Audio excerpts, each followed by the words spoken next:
मोजरा और वरिन जोहार सभी को। स्वागत करते हैं मेरे संध्या की पॉडकास्ट में। तो आज हमारी गेस्ट है निधि शिप्रा लुगुन। तो वेलकम करते हैं उनका। Welcome Nidhi. Thank you. सबन के जोहार, नमस्ते, हेलो एवरीबॉडी। जैसा कि इंट्रोडक्शन हो गया है, मेरा नाम निधि है। आपको मेरे पॉडकास्ट में आके कैसा लग रहा है?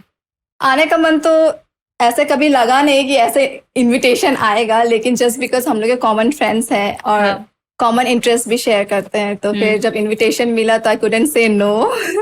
आना ही पड़ा। वैसे मैं आपको बता दूंगा कि आप बहुत ज्यादा क्यूट और अच्छी लग रही हैं। Thank you. तो सबसे पहले निधि ये बताओ कि आप कहाँ से बिलोंग करते हैं? बेसिकली मेरा गांव सिमडेगा पड़ता है, सिमडेगा डिस्ट्रिक्ट, उसके और थोड़ा सा आगे उड़ीसा बॉर्डर में। लेकिन मेरा जो पढ़ाई है बचपन से, मेट्रिकुलेशन जो है वो खलारी से हुआ है। खलारी? ओ बाप रे, अभी फिलहाल ही मैं खलारी गई हुई थी। इतना डस्ट वाला एरिया, बाय गॉड मेरे बाल झड़ गए वहाँ। कोलियरी है। हाँ, तो फिर वहाँ पे मेरी मम्मी के साथ में हम लोग वहाँ रहते थे। हाँ। तो उसके बाद रांची आना हुआ इंटर के लिए, तो रांची में 2 साल 3 साल, एंड देन उसके बाद यहाँ से फिर मेरी ग्रेजुएशन के लिए बाहर जाना पड़ा। अच्छा, ओके। तो बाहर आप कहाँ गई थी ग्रेजुएशन के लिए? बाहर I just finish my graduation from Taiwan. वहाँ पे लैंग्वेज यूनिवर्सिटी है, वेंजा ओर्सलाइन यूनिवर्सिटी ऑफ लैंग्वेजेस। तो वहाँ पे लिटरेचर ऑनर्स खत्म करके I just return back after 4 years, 4 साल के बाद। तो मतलब आपने कैसे सोचा कि अपनी पढ़ाई वहां जाके करना, मतलब अब्रॉड जाने के बारे में आपने कैसे सोचा? ये काफी चैलेंजिंग रहा होगा आपके लिए, काफी मुश्किल आई होंगी। नहीं, कभी आइडिया ही नहीं था कि जाने को ऐसे मिलेगा। हाँ। लेकिन अब किस्मत का हो या कुछ भी, मेरे को ऑफर आया था स्कॉलरशिप का, तो कुडंट रेजिस्ट। घर में बताया तो घर में एवरीवन वाज लाइक जाने देना चाहिए या नहीं जाने देना चाहिए। बाबा तो एकदम नहीं, लड़की है, नहीं जाना है।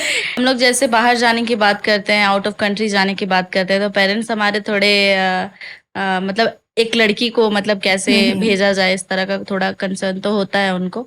लेकिन यस, आपको जाने के लिए मौका मिला, आपने वहां से पढ़ाई की है, तो काफी मुश्किलें हुई होंगी। और कैसे आप लोगों आपने चीजों को मैनेज किया और क्या क्या परेशानियों का सामना करना पड़ा, तो आप ये बताइए। ऐसे कभी प्लान था नहीं मेरा। सोचते हैं ना हम लोग कि कभी विदेश जाएंगे, था ऐसे कभी जाना है, पढ़ने के लिए जाना है, इसके लिए कभी ऐसा सोचा नहीं। लेकिन जैसे कि आई ऑलरेडी टोल के मेरा इंटर हुआ है यहाँ अरसलाइन इंटर कॉलेज से, तो वहीं से कहीं मेरे को ऐसे, बिकॉज पढ़ाई में उतना नहीं था मेरा, लेकिन मेरा जो को करिकुलर एक्टिविटीज था उसमें बहुत एक्टिव थी, डांसिंग वगैरह, लीडरशिप वगैरह। तो वैसे ही सबके नज़र में थी अच्छे बच्चे बन के। तो वैसे ही मेरे को ऑफर आया था कि स्कॉलरशिप है, एक्सेप्ट करना है कि नहीं करना है, वो मेरे पे डिपेंड करता था, मेरे फैमिली पे डिपेंड करता था। तो मेरे को ऑफर अच्छा लगा और मेरे को जिस फील्ड पे ऑफर आया था, मेरे को उसी फील्ड पे आगे पढ़ाई करना था, लिटरेचर पे, इंग्लिश लिटरेचर पे। ओके। तो पता चला ताइवान जाना है। अब मेरे को पता ही नहीं है ताइवान है कहाँ, ठीक है। पहले नाम सुना था, चाइनीज नेम लगता है ना सुन के, नाम सुना था, लेकिन पता नहीं था कि एग्जैक्टली है कहाँ। तो सबसे पहले तो Google maps, thanks to Google महाराज, गूगल मैप्स में ताइवान कहाँ है। अच्छा, ये तो इतना छोटा सा दिखा मेरे को चाइना के नीचे में, अच्छा, मैप में। तो ठीक है, फिर मम्मी से बात हुआ, फिर घर पे बात हुआ माँ बाबा से। एक्चुअली मेरी मम्मी मेरी बुआ हैं, तो उन्हीं के अंडर में मेरा सारा एजुकेशन हुआ। तो सबसे पहले तो उन्हीं का परमिशन चाहिए था, head of the house, you know, बुआ जी।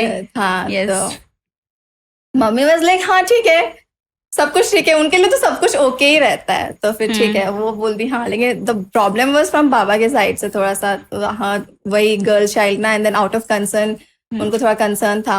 और यहाँ पे क्या है ना, झारखंड का एजुकेशन सिस्टम, बिकॉज मेरा झारखंड बोर्ड था इंटर के टाइम पे, तो पेपर्स निकालने में मेरे को 1 साल लग गया प्रिपरेशन में, तो उसमें आई ड्रॉप 1 year प्रिपरेशन के लिए। फिर अब बिलीव नहीं करोगे, मेरे को वीजा, कल मेरा फ्लाइट है, मेरे को वीजा आज मिला। ऐसा एजुकेशन का। उसमें भी बहुत थोड़ा सा प्रॉब्लम हो रहा था, क्योंकि मेरा फैमिली बैकग्राउंड ऐसा फाइनेंशियली स्ट्रांग नहीं है। जो भी था मेरी मम्मी के थ्रू में था, मेरी बुआ के थ्रू में था, तो उसी को लेके, क्योंकि मेरे पेरेंट्स का ऐसे कोई प्रॉपर फाइनेंशियल बैकग्राउंड था नहीं, तो मम्मी के सर्टिफिकेट्स के थ्रू सब कुछ हुआ। जो आप मेरे को देख रहे हो ऐसा, इसमें मत जाओ, मेरा बैकग्राउंड ऐसा है नहीं।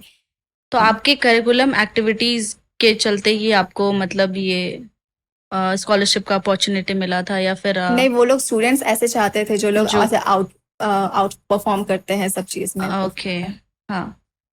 तो अगर ऐसे कुछ एस्पिरेंट्स अगर जाना चाहे तो उनको मतलब किस टाइप की पढ़ाई करनी होगी, कैसे चीजों में काम करना पड़ेगा? इंडिया से अगर आप देखें तो मोस्टली इंजीनियर्स और फिर मेडिकल की पढ़ाई करने के लिए लोग बाहर जाते हैं। यस हाँ ऐसे लिटरेचर वगैरह के लिए बहुत कम होता है, तो इसमें भी मेरे को बहुत सुनने को मिला कि हाँ। लिटरेचर यहाँ नहीं पढ़ाई हो सकता है क्या? सेंट जेवियर्स कॉलेज रांची में तो हो ही सेंट सकता है। जेवियर्स का फॉर्म मैंने भरा हाँ था, हाँ वहाँ का ऑफर आने से पहले मैंने भरा था, लेकिन जब हाँ वहाँ का आ गया तो फिर हाँ ठीक है, जो ओके होना होता है होता है।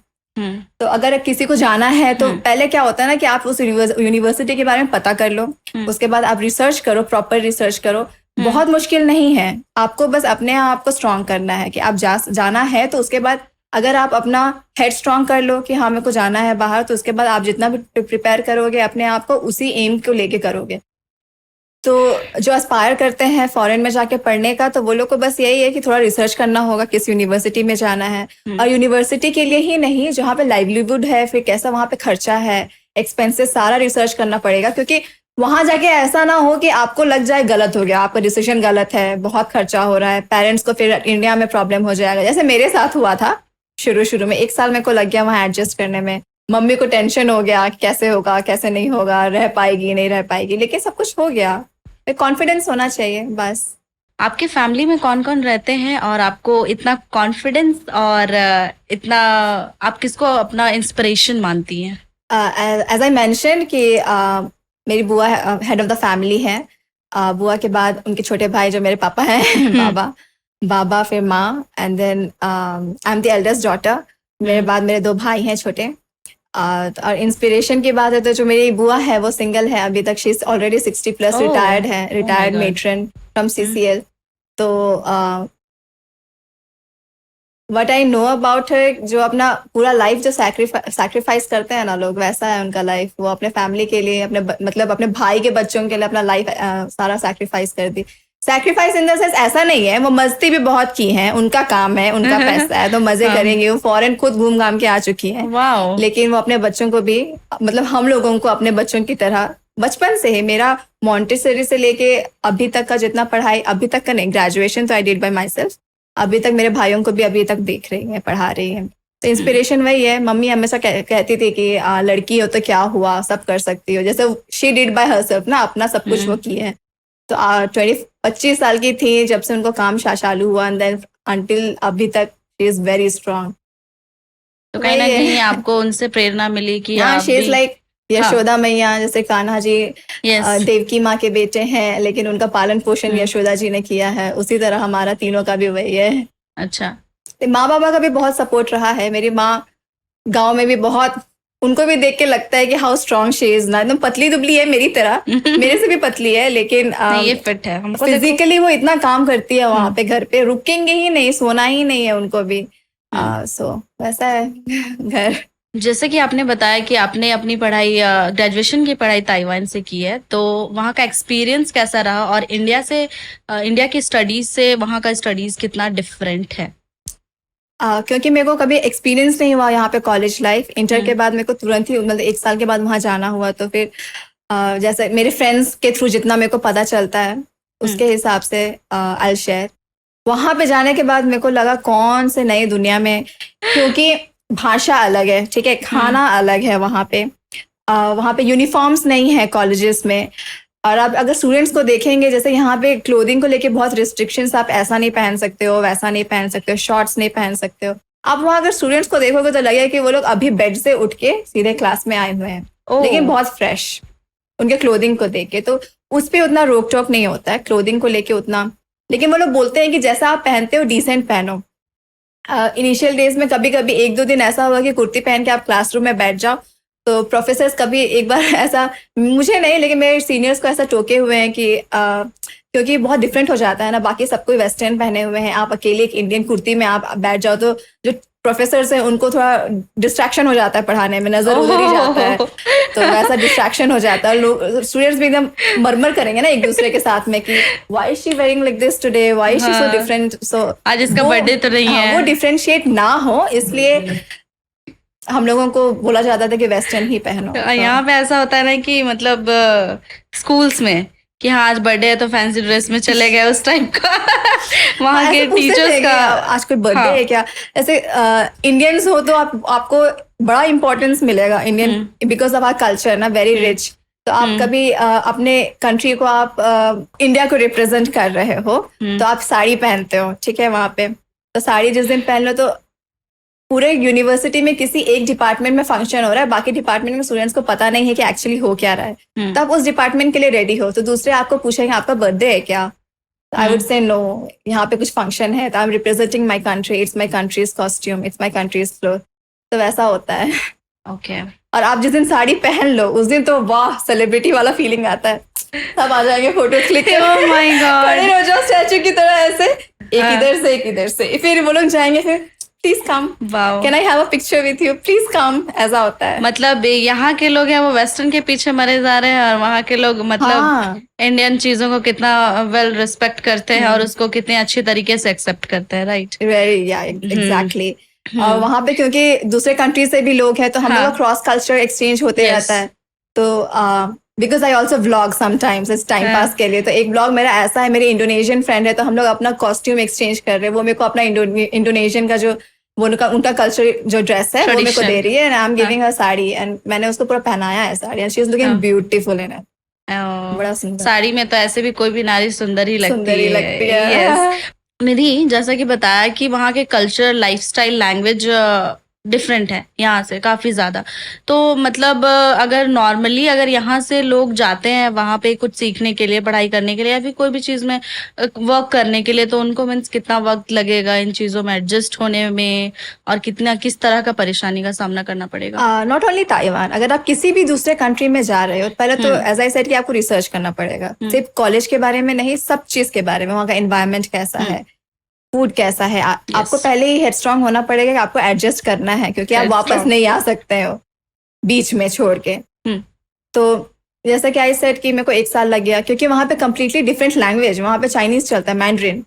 और अगर आप किसी इंग्लिश स्पीकिंग कंट्री में जा रहे हो, नेटिव स्पीकिंग कंट्रीज में, जैसे इंग्लैंड हो गया, अमेरिका हो गया, तो वहाँ पे आपको कोई दिक्कत नहीं होगा ज्यादा लैंग्वेज में, क्योंकि इंग्लिश ही है। इंग्लिश तो आप यहाँ पे भी बोलते हो, टूटा फूटा इंग्लिश में भी काम चल जाता है। लेकिन जो कम्प्लीटली डिफरेंट लैंग्वेज है, अगर फॉर एग्जाम्पल आप चले गए साउथ में, साउथ इंडिया, वहाँ पे भी आपको बहुत प्रॉब्लम होता है। इंडिया में ही आप देख लो ना, कितने नॉर्थ साउथ इतना डिफरेंट लैंग्वेजेस है, वेरिड कल्चर, तो आपको यहाँ पे एक स्टेट से दूसरे स्टेट में ही जाने में प्रॉब्लम्स होते हैं, फेस करने पड़ते हैं। तो सेम है, अगर आप दूसरे कंट्री में जा रहे हो तो आपको लैंग्वेज सीखना पड़ेगा। आप सीखना नहीं भी चाहते हो तो क्योंकि आपको लोकल से कम्युनिकेट करना है। फिर आप अगर ट्रैवल कर रहे हैं, आपको हेल्प चाहिए तो आपको हेल्प लेना पड़ेगा। आप गारंटी नहीं दे सकते हो कि सामने वालों को इंग्लिश आता है कि नहीं आता है। तो सेम इन ताइवान में तो इंग्लिश बहुत कम लोग बोलते हैं। तो अभी हम लोग बात किए कि वहाँ पे कैसे कल्चरल डिफरेंट है, लैंग्वेज डिफरेंट है, तो आप मतलब आप अपने आप को खुद कैसे प्रिपेयर किए वहाँ पे जाने के लिए? मेरा 1 साल का गैप हो गया था 2019 में, 2018 में। तो उस बीच आई टुक चाइनीज क्लासेस।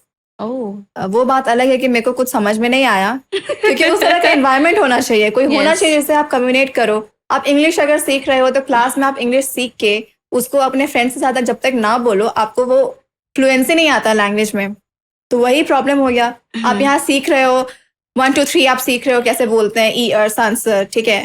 आप हेलो बोल रहे हो, नी हाओ, आप क्लास में बोल रहे हो, लेकिन उसके बाद आपको नी हाओ बोलने वाला कोई और चाहिए बाद में, जिससे आपका फ्लुएंसी आ सके, आप पकड़ सके, आप उस टोन को पकड़ सको। तो यहाँ था नहीं, तो उस 1 साल का चाइनीज कोर्स का कोई फायदा हुआ नहीं, कुछ फायदा नहीं हुआ। वैसे तो हाँ, कुछ फायदा हुआ नहीं। बाकी वही अपना इंटरनल था, फाइनेंसेस को लेके थोड़ा प्रिपेयर करना पड़ता है खुद को शुरू में। और वहां जाने के बाद में, क्योंकि यहाँ पे तो आप पूरा एनवायरनमेंट ही चेंज है ना, स्ट्रांगली अपने आप को लोगों के साथ में आपको खुल के बात करना होगा। आप अगर पीछे रहोगे, छुप के रहोगे तो कुछ नहीं होगा, आपको सामने आना पड़ेगा बात करने के लिए। क्योंकि निधि, रीजन बिहाइंड दिस क्वेश्चन कि अगर यहाँ पे भी बहुत सारे ऐसे एस्पिरेंट्स हैं जो कि बहुत काफी ज्यादा टैलेंटेड है, हो सकता है उनको फैमिली सपोर्ट नहीं मिलता है, या फिर वो अपकमिंग चैलेंजेस को देख के ही डर जाते हैं, तो उनको मतलब हम लोगों को इस पॉडकास्ट के थ्रू ये बताना होगा कि वो लोग भी आगे आए और ऐसे बाहर अब्रॉड में पढ़ाई करने का सपना देख सकते हैं, राइट?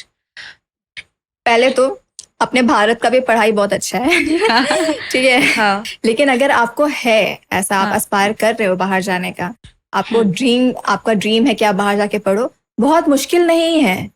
आप फाइनेंसेस देखोगे, आपको लगता है कि आप इतने स्ट्रांग नहीं हो फाइनेंशियली और उससे डर जाओगे तो होगा नहीं काम आपका। हम्म इट्स नॉट लाइक कि मेरा भी फाइनेंशियल बैकग्राउंड बहुत स्ट्रांग है, नहीं है। As I already introduced earlier, मेरे family background I already told. बहुत सारे ऐसे कंट्रीज है और यूनिवर्सिटीज है जो स्टूडेंट्स को स्कॉलरशिप देते हैं, अंडर प्रिविलेज वालों को और ज्यादा स्कॉलरशिप देते हैं। इवन आप इंडिया के हो या किसी और कंट्री को हो, आप उस कंट्री में पढ़ने जा रहे हो तो उस कंट्री का गवर्नमेंट भी आपको स्कॉलरशिप देगा। तो उसी को आपको रिसर्च करना है जाने से पहले कि आपको कितना फाइनेंशियल हेल्प मिलता है उस गवर्नमेंट से या उस यूनिवर्सिटी से। Okay. अगर आप अपने ही घर के थ्रू, ऐसा नहीं है कि जो बड़े बड़े फाइनेंशियली स्ट्रांग जो है स्टूडेंट्स वो बाहर जाते हैं और उनको पूरा सपोर्ट मिलता है अपने फैमिली से, ऐसा नहीं है।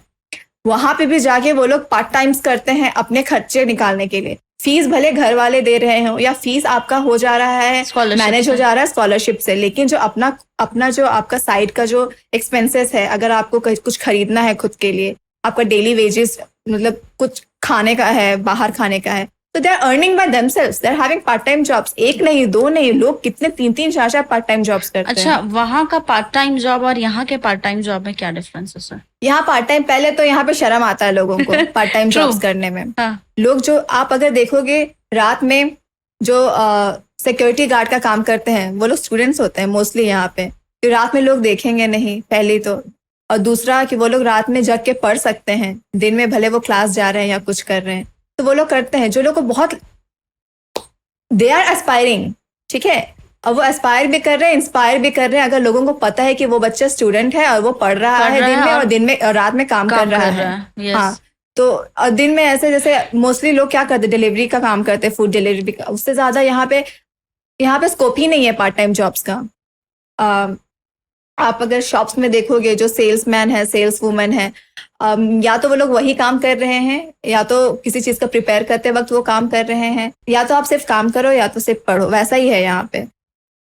जिसके वजह से और लोग थोड़ा आलसी भी हैं, ये आलसी हो जाते हैं। पेरेंट्स का भी बहुत मेन रोल हो जाता है यहाँ पे। अगर कोई बोल रहा है कि मेरे को पार्ट टाइम करना है, क्यों पढ़ना है तुमको, हम दे रहे हैं ना तुमको सब कुछ, तुम्हारा जितना जरूरत का है आई एम प्रोवाइडिंग यू, तुमको क्यों काम करना है, तुम पढ़ाई में ध्यान दो। ये हो जाता है पेरेंट्स की तरफ से यहाँ पे। यहाँ वहां पे ऐसा नहीं है। वहां पे क्या करते हैं ना, आप हाई स्कूल जैसे पार किए या फिर इंटर 12th जैसा भी एजुकेशन सिस्टम है जिस भी कंट्री का, कॉलेज एंटर करने से पहले स्टूडेंट्स खुद ही अलग हो जाते हैं पेरेंट्स से।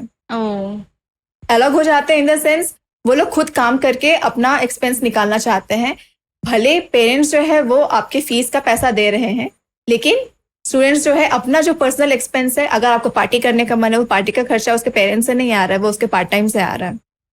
ठीक है, तो यहाँ पे लोगों को बहुत ज्यादा ऐसा मिथ है कि वहाँ पे फॉरेन कंट्रीज में पेरेंट्स और बच्चे आपस में अलग हो जा रहे हैं, तो उसके पीछे बहुत मतलब वियर्ड रीजंस हो जा रहे हैं। वो अलग नहीं हो जा रहे। अगर आप अमेरिका में देखोगे तो जस्ट बिकॉज उनको इंडिपेंडेंस चाहिए अपने पेरेंट्स से, इसलिए वो अलग हो रहे हैं। इंडिपेंडेंस का मतलब ये नहीं कि पेरेंट्स आपको रोक टोक कर रहे हैं। फॉरेन कंट्रीज में तो रोक टोक जैसा कुछ है भी नहीं। अगर आप घर पे खुद रह भी रहे हो तो रोक टोक वैसा बात नहीं है। वो लोग इंडिपेंडेंट होना चाहते हैं, वो लोग पार्ट टाइम कर रहे हैं, वो लोग अपना एक्सपेंस के लिए पैसा खुद वो लोग खुद कमा रहे हैं। बस फीस, ऐसा जो फीस वगैरह है वो पेरेंट्स के थ्रू मिल रहा है। ताइवान में ऐसा ही है। What ever I have experienced, मेरे जितने क्लासमेट्स है वो लोग एक ही सिटी में रह के रेंट में रहते हैं, और उस रेंट का खर्चा भी वो लोग खुद निकाल के दे रहे हैं। मतलब खुद का जो पार्ट टाइम जॉब है उसके थ्रू वो लोग पे करते हैं, बाकी बस फीस उनके पेरेंट्स से आता है। और वहाँ स्कोप बहुत ज्यादा है, लोग काम भी करना चाहते हैं और हायर भी करना चाहते हैं। पार्ट टाइमर्स ओनली ऐसा लिखा रहता है, पार्ट टाइमर्स ओनली। अच्छा, तो वो लोग सिर्फ पार्ट टाइम वालों को हायर करते हैं ऐसा। तो पार्ट टाइम के लिए वहाँ पे मतलब कैसे पेमेंट मिलता है यहाँ के आवरली वेजेस?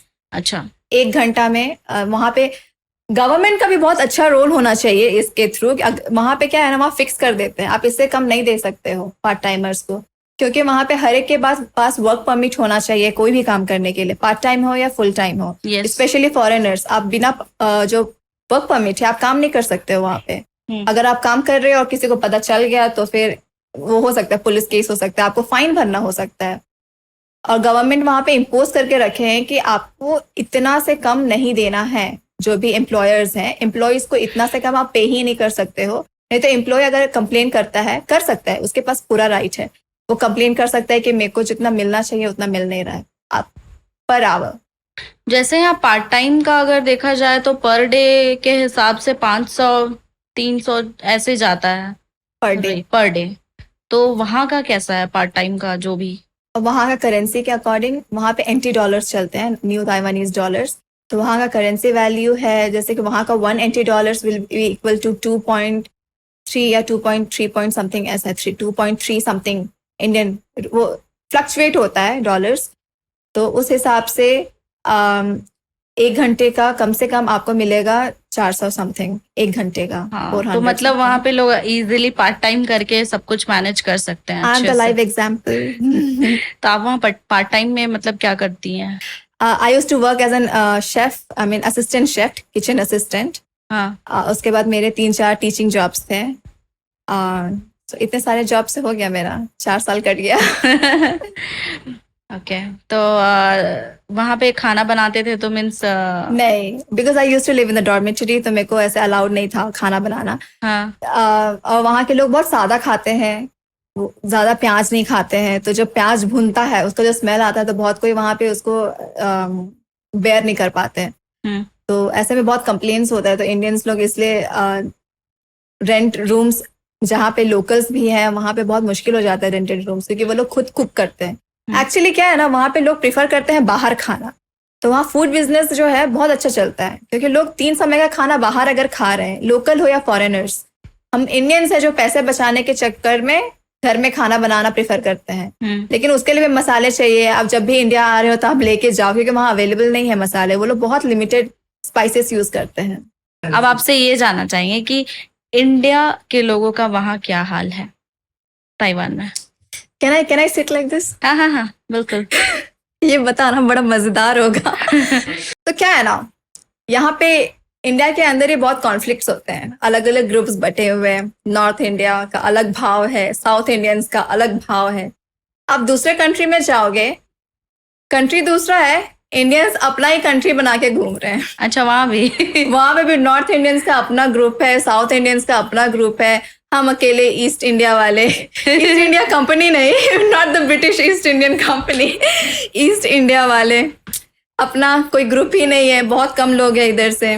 और जिस सिटी में आई स्टे, वहाँ पे तो ऐसे झारखंड से सिर्फ 2-3 ही है। तो हम लोग का क्या है, जो वेलकमिंग ग्रुप लगता है वहीं पे घुस जाओ। तो हम लोग सेलिब्रेट करते हैं, जैसे दिवाली हो गया सेलिब्रेट करते हैं, होली हो गया सेलिब्रेट करते हैं सब साथ में। इंडियन कम्युनिटीज हैं वहाँ पे, तो सब डांस कर रहे हैं, घुस जाओ बीच में डांस करो। कौन जानता है ये कौन है, वो कौन है, वो साउथ इंडिया से नॉर्थ इंडिया से, पता नहीं है। हाँ, मतलब वहाँ भी लाइक ग्रुप वाला पूरा चल रहा है इंडियंस का। यहाँ का जो चीज है, जो यहाँ पे वो गुट वाला समूह वाला चीज करते हैं। Indians are same everywhere. अब आप ये बताइए कि इंडियन खाना को वहाँ मतलब कितना भाव मिलता है? अब पानी पूरी कितने का खाते हो यहाँ पे? 10 का 6।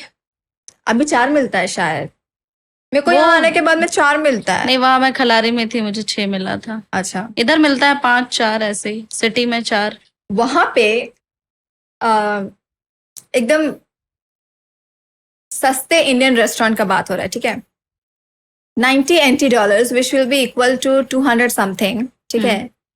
उसमें आपको 6 पीस अगर मिले तो छोड़ दो, घर में बना के खा लेंगे। वो हाल है। इंडियन फूड का इतना भाव है वहाँ पे और इतना कॉस्टली है। इंडियन रेस्टोरेंट्स बहुत चलते हैं वहाँ पे। हाँ, इंडियंस की वजह से नहीं, लोकल्स की वजह से। लोकल्स बहुत पसंद करते हैं इंडियन फूड। तो फिर वो लोग सादा क्यों खाते हैं तब इतना? अपना कल्चर ना, अब अपने कल्चर का आप रोज खा रहे हो, कभी कभी मंथली 1-2 बारी आपको दूसरे कल्चर का या फिर दूसरे ट्रेडिशनल फूड खाने चाहिए। क्योंकि हम लोग वहां जाके चॉपस्टिक्स यूज करते हैं खाने के लिए। वहाँ पे बहुत सारे रेस्टोरेंट्स में स्पून्स और फोर्क नहीं अवेलेबल रहते हैं, क्योंकि वो लोग कहते हैं कि this is Taiwanese local restaurant, तो we will only provide chopsticks. Indian restaurants में चॉपस्टिक्स नहीं होते हैं, स्पून्स, नाइफ्स एंड फोर्क्स। तो और हम लोग खाते हैं हाथ से, ठीक है। तो अगर आप लोग ये उम्मीद कर रहे हो कि फॉरेनर्स आके आपके कल्चर में ढले, तो हम लोग ये उम्मीद क्यों नहीं कर सकते हैं कि अगर आप हमारे देश जैसे इंडियन रेस्टोरेंट्स में जा रहे हो आप जानते हो इंडियंस हाथ से खाते हैं, आप भी ट्राई करो ना हाथ से खाते से खाने वो का। रोटी खा रहे हैं वो लोग फोक और नाइफ स्पून से ऐसे ऐसे करके। ओह माय गॉड, एक मतलब तो इंटरेस्टिंग लगता है देखने में कि ठीक है वो देखने कैसे खाएगा, कितना समय लगेगा उस इंसान को वो खाने में, पूरा ऐसा- संघर्ष करते लेकिन हैं। गुस्सा भी आता है अंदर से। हाँ, गुस्सा इसलिए आता है कि respect that we eat through our hands ना, we use our hands to eat. तो थोड़ा कोशिश कर लोगे तो क्या हो जाएगा। वही है कि अगर अच्छा, इंडियन फूड थोड़ा स्पाइसी भी होता है तो नहीं, उनका वहां पे वो लोग एडजस्ट करते हैं वहाँ लोकल के टेस्ट के अकॉर्डिंग। टेस्ट के अकॉर्डिंग। यहाँ लोग चाइनीज के पीछे मरे जा रहे हैं, वहाँ लोग इंडियन के फूड के। इंडियन चाइनीज और चाइनीज में बहुत डिफरेंस है। अच्छा, ये अगर आप ये सोचते हो कि वहां जाने के बाद में आपको यहीं की तरह चाइनीज में नूडल्स मिलेंगे, पास्तास नहीं, मिलेंगे, मोमोज मिलेंगे। पहले तो momos are not momos, they're dumplings, ठीक है। तो वहां पे वैसे नहीं मिलेंगे, वही मिलेंगे लेकिन इतना सादा मिलेगा आपको। यहाँ पे just to make it a fast food ना, स्ट्रीट फूड कहलाता है ना यहाँ पे, है ना। कोई बोलो ना हाँ इधर हम इधर से तो जंक फूड, यहाँ पे चाइनीज इज जंक फूड, लेकिन चाइनीज का लोकल फूड है वहां पे। हमारा जैसे मान लीजिए हमारा पानी पूरी is junk food for them, may be, लेकिन अपना अपना फूड होता है। चाइनीज हम लोग इसलिए कहते हैं क्योंकि वो चाइना में ओरिजिनेट हुआ है। वैसा कोविड में वैसा वहां पे कैसा सिचुएशन था कोविड के टाइम पे ताइवान में?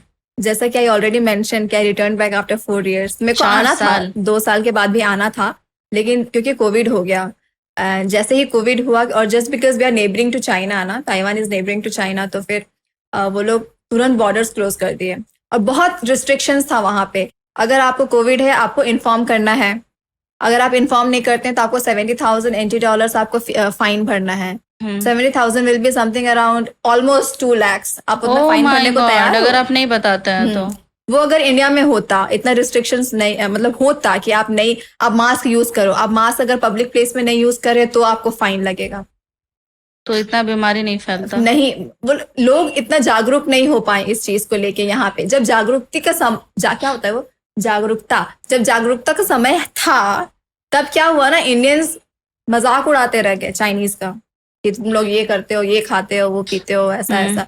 उस समय सोचना चाहिए था अगर ये आ जाता है इंडिया में तब क्या होगा। एंड देन जब आया उस समय भी वो लोग एक ही सेलिब्रिटी को इतना कोसे कि तुम लेके आई हो India, I wouldn't take the name, वो तुम because of her COVID came to India, इतना लेकिन वो लोग ये नहीं समझ पाए कि अगर आ गया है तो आप उसको किस तरह से रोक सकते हो, कितना रिस्ट्रिक्ट कर सकते हो।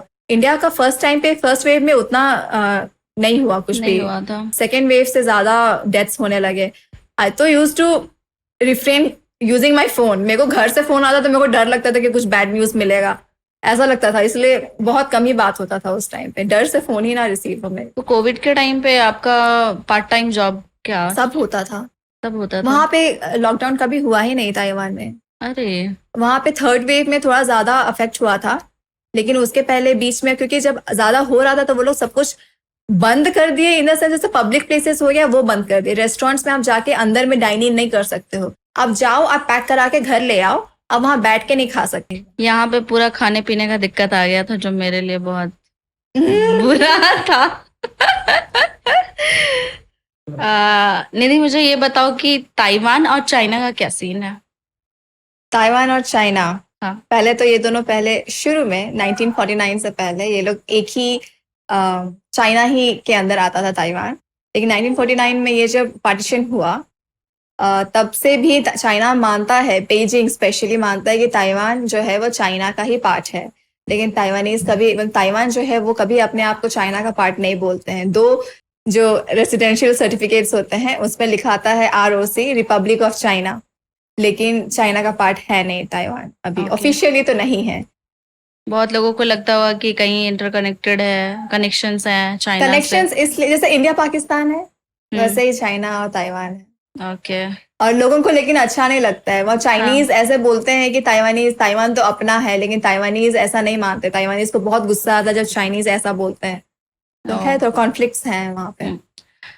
और ऐसा क्यों है कि मतलब मोस्ट ऑफ द इंडियंस जो बेटर स्टडीज के लिए अब्रॉड ही जाना चाहते हैं, मतलब क्या वो लोग डिफरेंसेस देखते हैं?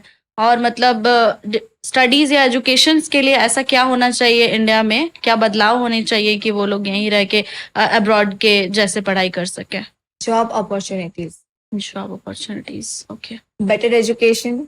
आप अगर अच्छा एजुकेशन के लिए बाहर जा रहे हो और वही कंट्रीज अगर आपको अच्छा जॉब ऑफर हो रहा है, आप इंडिया आओगे वापस?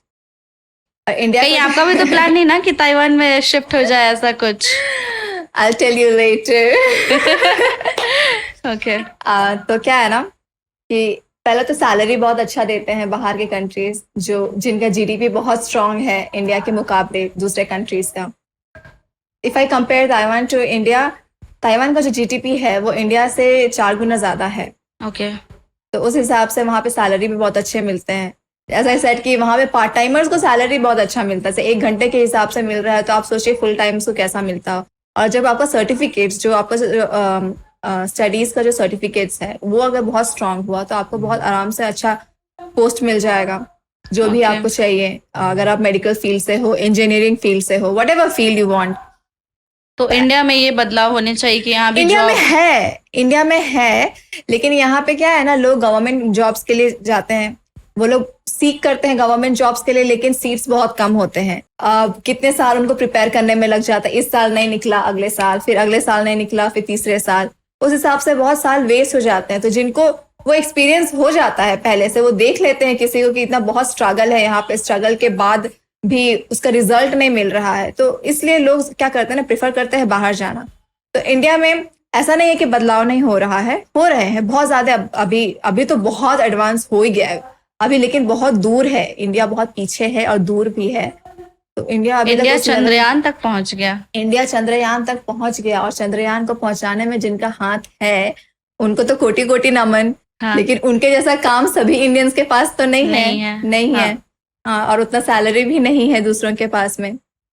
सब कोई इसरो तो ज्वाइन नहीं कर सकते ना। हाँ, ट्रू। दूसरे लोग कुछ और भी एस्पायर करते हैं। As example, for an example, अगर आपको आर्टिस्ट ही बनना है, एक एक्टर बनने के लिए आपको कितना स्ट्रगल करना पड़ता है, कितना लाइन में लगना पड़ता है। 100 लोगों में से ऐसे गिने चुने 5 लोग होंगे जिनका सिलेक्शन होता है, और बाकी जो 95 लोग हैं उनका क्या होगा? तो उस हिसाब से हिंदी मतलब आपको 95 वाली गिनती आती है? जी हाँ। नागपुरी आता है क्या आपको? जी हाँ, अब बात करके तो देखिए। अच्छा, तो अभी मैं निधि से नागपुरी में गोठियामू, तो मोए तोर से मोर भी थोड़ा नागपुरी उतना ठीक नखे। हाँ, तो और ये बताओ कि झारखंड का सबसे बेहतरीन चीज का लगेला, और अगर राउर कर अगर कोई भी मित्र मन अगर आवे या झारखंड विजिट करे ले तो ओके कहाँ घुमाबे, कैसे? झारखंड का नेचर का तो सवाल है नखे। हाँ, कितनी सुंदर हमारा छोटा नागपुर। हाँ, खूब जलप्रपात मन आहे, खूब वाटरफॉल्स भी से। अगर तो संगी दोस्त सहेली मन आवे तो उमन कर आवे कर इच्छा तो आहे, खाली उमन के एक ठो सेलिब्रेशन जे कहें शादी ब्याह कर माहौल चाहे, तो उमन कहें कि जे बे रहे तो शादी ब्याह करबे, हम इनके बुलाबे, हम इन मन आबा। So they wait for the occasion, you know. So और मोस्ट फेवरेट झारखंडी फूड जो? गुलगुला गोपो। My mother makes the best gulgula. वाह, कभी ट्राई करना चाहिए। इधर गुलगुला कहते हैं, मेरे गांव तरफ उसको गोपो कहते हैं। अच्छा, सिमडेगा ना? हाँ, गोपो विद टमाटर का चटनी या इमली का चटनी। मस्त टेस्टी ना एकदम। ओके, अगर कभी ऐसा मौका मिला कि ताइवान में जा करके यहाँ का कुछ फूड अपने हाथों से बना के किसी को परोसा है? हाँ, कभी कुछ परोसा है। स्टूडेंट्स एक्चुअली ना, इंडियंस मतलब किसी भी कंट्री के हो, तो वहाँ पे क्रॉस कल्चर कम्युनिकेशन के लिए आपको स्कूल में इनविटेशन मिलता है, वो यहाँ नहीं है। आप एजुकेशन सिस्टम में क्या बदलाव होना चाहिए, बच्चों में आप बचपन से ही उस चीज को डालो कि कल्चर बहुत सारे हैं, आपको सबके बारे में जानना चाहिए, उसको अप्रिशिएट करना चाहिए। Appreciation is the one that is lacking in India. Students appreciate नहीं करते हैं। यहाँ पे इतना वेरिड कल्चर है, नॉर्थ इंडिया, साउथ इंडिया इतना वेरिड है, इतना डिफरेंट है, फिर भी वो लोग अप्रिशिएट नहीं करते हैं। क्रिटिसाइज इतना करते हैं कि आप अपने ही कंट्री के कल्चर को आप नहीं एक्सेप्ट कर पाते हैं। वो वहां नहीं है, वहां बच्चे सीखना चाहते हैं। उस सीखने, उनको जानने के लिए जो फॉरेनर्स होते हैं उनको उनके स्कूल में इनवाइट किया जाता है कि वो लोग बताएं, और वो लोग इतना क्यूरियोसिटी और इतना इंटरेस्ट के साथ सुनते हैं। मेरे साथ जो इंडियंस थी पहले, मेरी सीनियर्स थी, अभी नहीं है, अभी वो लोग इधर उधर हैं, तो हम लोग का 5 लोगों का एक ग्रुप था। हम लोग को कुकिंग के लिए अगर कुछ डेजर्ट बोल दिया जाए तो डेजर्ट में हम लोग खीर बना के खिलाते थे, and they really did appreciate. और खाना ही नहीं, वो लोग मेरा तो more than 15 schools वहाँ पे. I have been to more than 15 schools as a cross culture communication as a guest speaker. India के बारे में बताना, इंडिया का कल्चर. इतने बच्चे, इतने छोटे बच्चों में से, मतलब एलिमेंट्री स्कूल के बच्चों से लेके कॉलेज स्टूडेंट्स के बच्चों तक, यूनिवर्सिटी, अपने ही क्लासमेट के क्लास में जाके, मतलब मेरी फ्रेंड मेरे बैचमेट की दूसरे क्लास में जाके I have been as a guest speaker वहाँ पे cross culture communication as a guest speaker, मतलब उनको बताना इस तो. और हमेशा से मेरे को एक क्वेश्चन वहां से मिलता है बड़ों का, मतलब यूनिवर्सिटी लेवल में स्टूडेंट्स का हमेशा एक क्वेश्चन होता है. If you ask what do you know about India, then they would say women are not safe in India. How do we travel around India if we go? तो ऐसे कि women जो हैं वो सिर्फ इंडिया में नहीं, मतलब ऐसा नहीं कि सिर्फ इंडिया में सेफ नहीं, क्राइम्स तो हर एक कंट्री में हो रहा है. इंडिया का इतना प्रोमिनेंटली क्यों दिखता है पूरे देश को? क्योंकि इंडिया इज ऑलरेडी इतना बड़ा कंट्री है और इतना कनेक्शंस ऑलरेडी एक दूसरे के कंट्री का. जितना इंडिया का मीडिया नहीं दिखाता है उतने दूसरे देशों के मीडिया इंडिया के क्राइम्स के बारे में बताते हैं.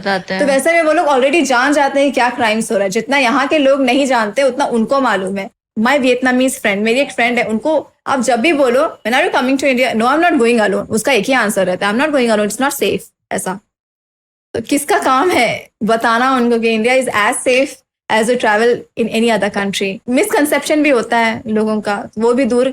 अब जब क्रॉस कल्चर कम्युनिकेट कर रहे हो, एक्सचेंज हो रहा है, तो आप क्या बुराई है वो भी बता रहे हो, क्या अच्छाई है वो भी बता रहे हो. तो I never degraded my country, I am very proud to be an Indian. तो जब भी मैंने बोला है, मैं बहुत गर्व से, और जो भी उनका मिसकंसेप्शन है एकदम गर्व से I have tried my level best कि उसको हटा सकूं. वुमेन तो कहीं भी सेफ नहीं है ऐसे बोलोगे तो आप एक ही टॉपिक को लेके आप पूरे कंट्री को जज नहीं कर सकते. विमेन इसके अलावा एक और पॉइंट है जो उनको लगता है कि इंडिया बहुत बहुत गरीब देश है, जो भारत है बहुत गरीब देश है. I share one incident. हम लोग ऐसे घूमने के लिए बाहर निकले हुए थे, तो वी वर इन स्ट्रीमर जो होता है ना, जो पानी में, हाँ, उसमें थे. पीछे में एक फादर अपनी बेटी के साथ में था local, and then we were 3 Indians together. हम लोग के पास में फोन. अब हमारे साथ में एक मेरी जो सीनियर थी उनके पास आईफोन, ठीक है. तो वो बच्ची चाइनीज में अपने पापा को बोल रही है. वो लोग को शायद लग गया कि हम लोग इंडियंस हैं, हम लोग की लैंग्वेज से, हम लोग हिंदी ही बात कर रहे थे. तो अब उसके पापा से पूछी होंगे कि कौन से कंट्री से है वो लोग, तो उसके पापा बोले होंगे कि इंडिया से हैं. And then she was like, how come they have phones? And then उस समय मेरा चाइनीज इतना स्ट्रांग नहीं था, तो मेरी सीनियर थी, I was in first year I think. तो मेरी सीनियर जो थी उनको समझ में आया. देन वो मेरे को ऐसे बताएं कि वो बोल रही है, पूछ रही है अपने पापा से कि how do we have this phones, like cell phones and then these advance phones. उस बच्ची छोटी सी है, अब उसको वो पहले से बताया गया है कि इंडिया में ऐसा होता है, वहां पे गरीबी इतना है, ये है, लेकिन सब नेगेटिव चीज ही है, पॉजिटिव चीज नहीं बताया गया है. उसको नहीं पता है कितना ऑलरेडी इंडिया एडवांस हो चुका है. ठीक है, आई अंडरस्टैंड, पता चल गया होगा, आई होप सो. अभी इसरो के वर्क से भी पता चल गया होगा कि, और हमारे आने वाले पॉडकास्ट से भी काफी जो मिथ्स हैं लोगों के वो क्लियर हो जाएंगे. आई होप वो है, ये सब मिथ है, मिसकंसेप्शंस है. ओके, तो निधि ये बताओ कि 4 साल बाद इंडिया आने के बाद, झारखंड आने के बाद वेलकम कैसे हुआ आपका? अरे रानी की तरह रखा गया मेरे को. फर्स्ट वीक हमारे ट्राइबल लैंग्वेज में कहते हैं ना परिघाना. सो मेरे को जैसे आई स्टेप डाउन गाड़ी से, मेरे को टोकरी में ऐसे एक एक कदम करके लेके आया गया. फूल माला, फिर वेलकम सॉन्ग्स, सब कुछ हुआ. कितना प्यार. हाथ धुलाना, पैर धुलाना, एवरीथिंग. एंड आफ्टर 1 वीक क्या हुआ? आफ्टर 1 वीक तो आया मैं शेफ. मम्मी लोग को शेफ मिल गया. किचन से बाहर ही मत निकलो, खाना बनाओ, खाना खिलाओ. मतलब होता रहा इस टाइप पे चीज हो रहा था. मतलब आगे के फ्यूचर प्लान्स क्या है? अभी तो स्टडीज कंटिन्यू करना है, पीजी करना है, उसके बाद ही कुछ सोचा. आई डोंट प्लान एकदम लंबा ना. अभी 2 साल 3 साल तक प्लानिंग करो, वो अच्छे से हो जाए, फिर आगे का उसको देख के प्लानिंग करो. आपको नहीं पता है कब आपको क्या अपॉर्चुनिटी ऐसा मिल जाए जो आपके इंटरेस्ट पे भी आए, आपको वो करना भी पसंद हो. तो I am like that. I don't plan pre plan एकदम लंबा वैसा. तो बहुत सारे सीरियस क्वेश्चंस हो गए, बहुत सारे चीजें हम लोगों ने ताइवान के बारे में जाना, education system and all that, जो languages, different cultures and all that. तो अब हम लोग कुछ इंटरेस्टिंग बातें करते हैं. इंटरेस्टिंग नहीं, कुछ फनी बात करने का जरूरत है आई थिंक, है ना? तो कुछ रैपिड फायर खेलते हैं. तो मेरा पहला क्वेश्चन है, वेट, What? रैपिड फायर है, कुछ करना Yes. पड़ेगा यार। ठीक है, ready. Okay, first job in Taiwan teacher, as a teacher. As a teacher. Okay, Taiwan से सबसे ज्यादा टेक्स्ट किसको करते हैं इंडिया में? टेक्स्ट या call? Text Text, friends call. और call mummy every 2 days। One of your best friend वहां जो पे सबसे ज्यादा क्लोज है इंडिया में? I don't make best friends, क्योंकि मेरे सारे friends I equally respect them as a friend. मेरे फ्रेंड जो है बहुत क्लोज है, वेरी स्मॉल सर्कल। सबसे ज्यादा क्या मिस करते हैं ताइवान जाने के बाद? घर, ताइवान का कौन सा फूड सबसे ज्यादा अच्छा लगता है? Hot pot. कभी ताइवान में कोई लड़का पसंद आया? नेवर। किसी ताइवानी लड़के ने आपको मतलब एज ए गर्लफ्रेंड कभी प्रपोज किया? नॉट ताइवानीज, फॉरेन, हाँ। दूसरे कंट्री से। दूसरे कंट्री से? अच्छा, उन्होंने क्या कहा ये बता दीजिए। वो लोग बहुत स्ट्रेट फॉरवर्ड होते हैं, वो लोग डायरेक्ट पूछ लेते हैं। क्या जैसे? इंडियंस नहीं पूछते ऐसे डायरेक्ट, है ना? वो लोग डायरेक्ट पूछते हैं, तो फिर कभी आपको ऐसा चांस ही नहीं मिलता कि आप सोचो, सीधे मुंह से नो ही निकलता है। ओके। हाँ, तो ऐसे स्ट्रेट फॉरवर्ड।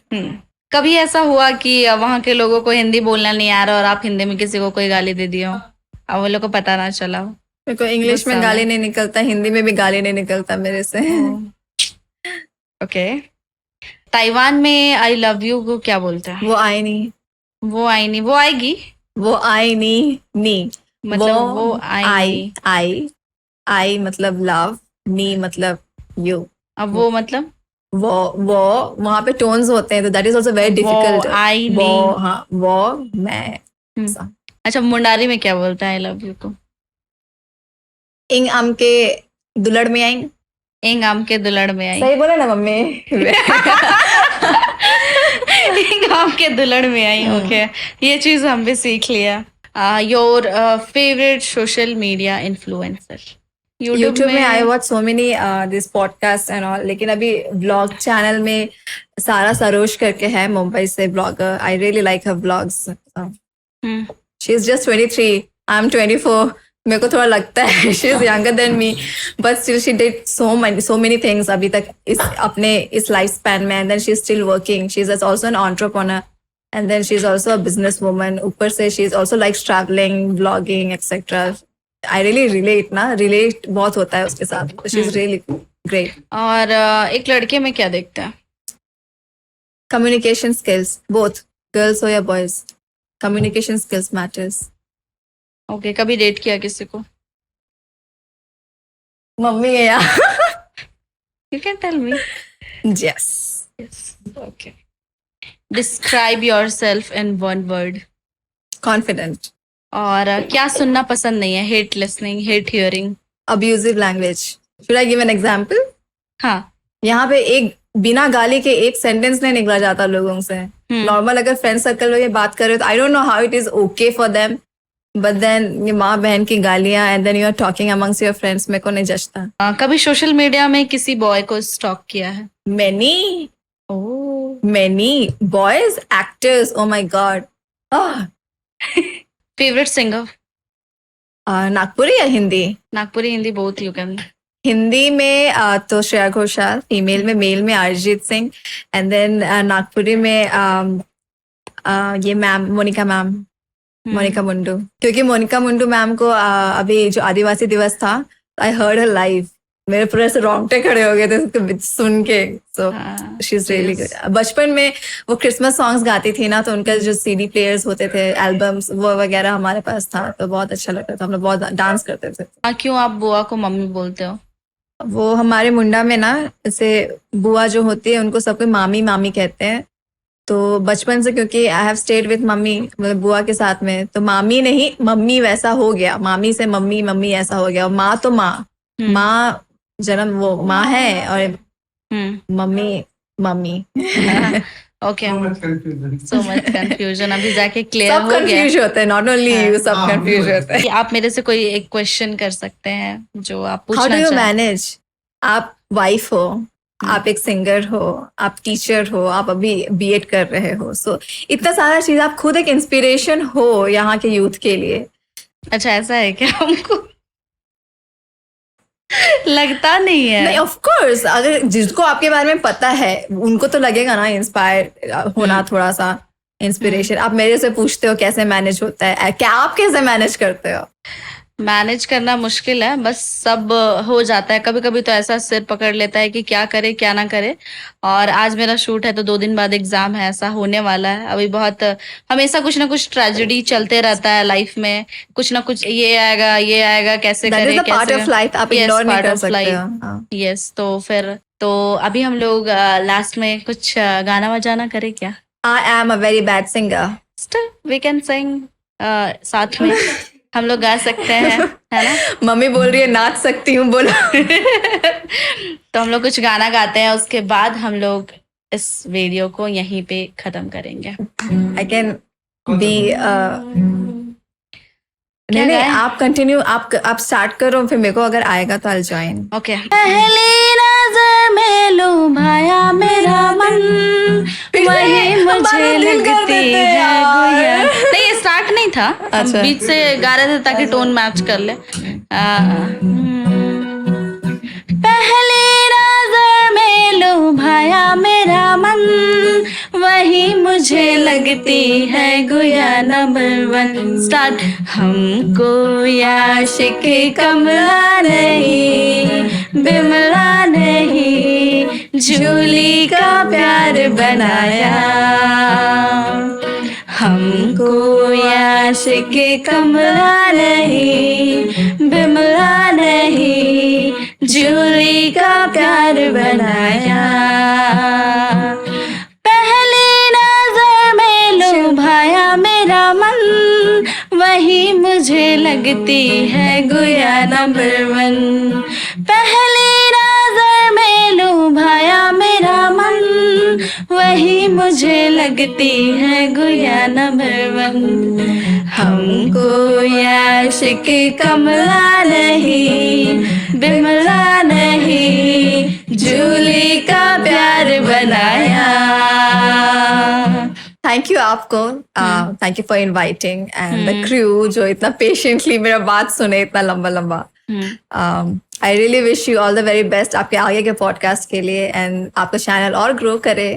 एंड मेरे व्यूवर्स को बोलिए please do subscribe her channel and like the podcast, every podcast she does, and do leave the comment on the comment section, and please do share. I'll share with my friends, foreigners ho chahe Indians ho, I'll do share. आप भी कीजिए, and then wishing you all the very best. कि निधि शिप्रा लुगुन अब जाने वाली है Taiwan वापस, तो आप लोग इनको हैप्पी जर्नी विश कीजिए। कमेंट हम लोग देखते हैं, आप लोग इतना प्यारा प्यारा कमेंट करते हैं, जो नेगेटिव कमेंट करते हैं उनका भी पढ़ते हैं। थोड़ा अपना दिमाग का इलाज करवाइए, ठीक है? और इनको हैप्पी जर्नी विश कीजिएगा, और इसी तरह से प्यारे प्यारे और फनी पॉडकास्ट और इन्फॉर्मेटिव पॉडकास्ट देखने के लिए मेरे चैनल को सब्सक्राइब कीजिए, लाइक कीजिए और शेयर कीजिए। Thank you. मुजरा। Bye.